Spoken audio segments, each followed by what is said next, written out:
I'll see you. Cami, He says, but I don't stop to see what he's about to say. My fight-or-flight reflex has kicked in, and all I can think is, get out of here. How embarrassing, I mutter, fighting tears. Why would he want to see you, Cami? You're just his little sister's friend. But it wasn't always that way. Back in the day, we were friends.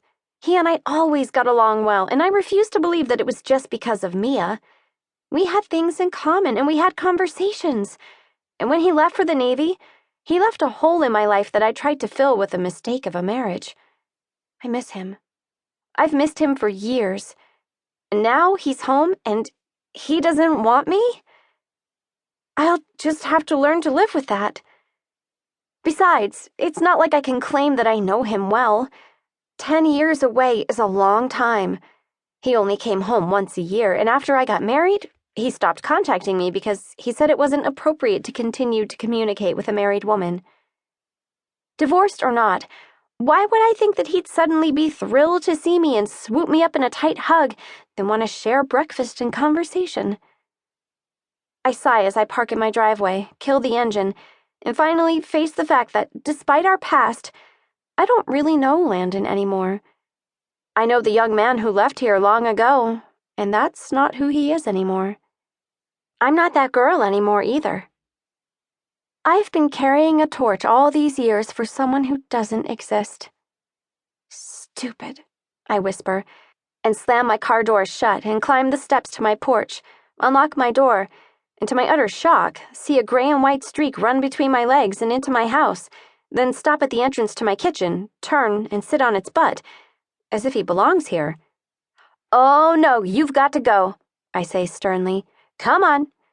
I gesture to the door, but the cat just blinks, then licks his tail twice before returning his gaze to me. I've never seen this cat before in my life. Where did you come from?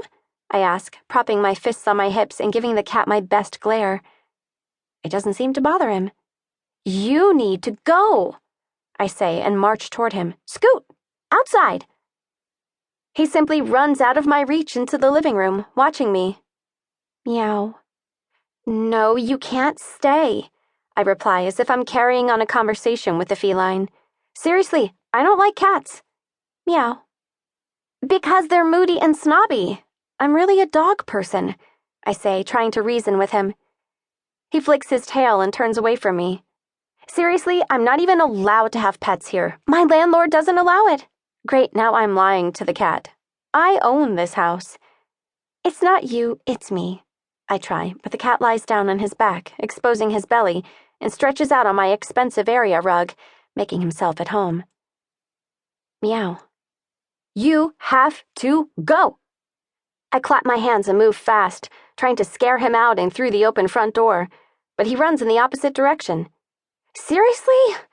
You're really starting to piss me off. Meow. He jumps up on the back of my couch and crouches, watching to see what my next move will be so he can dodge it, I'm sure. I said outside, I say, my voice heavy with authority. Finally, he jumps down and runs through my legs toward the front door, and when I turn around, there's Landon, with a shirt on now, leaning against the door jamb with a smirk on his face and the cat weaving through his legs, purring. what are you trying to do to your cat? He asks as he leans down and scoops the terrorist into his arms.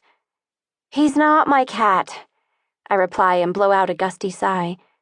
He ran in here and now I can't get him to leave. Smart cat, he says, and scratches the feline's head. Landon's blue eyes are on mine as he closes the door and sits himself, and the cat, on my couch. By all means, both of you make yourselves at home. I roll my eyes and push my fingers through my hair. What do you want, Landon? I frown. My voice has never been this hard when I spoke to Landon before. It doesn't sit well with me. I'm sorry, Cam, he says softly, watching the cat as it curls up in his lap and purrs happily. No need, I say, and sit on the love seat to the left of him. I shouldn't have come over without calling first. I trace the pattern in the fabric of the love seat, not wanting to meet Landon's gaze. I'm still embarrassed and disconcerted about the cat. I didn't mean to snap at you. Landon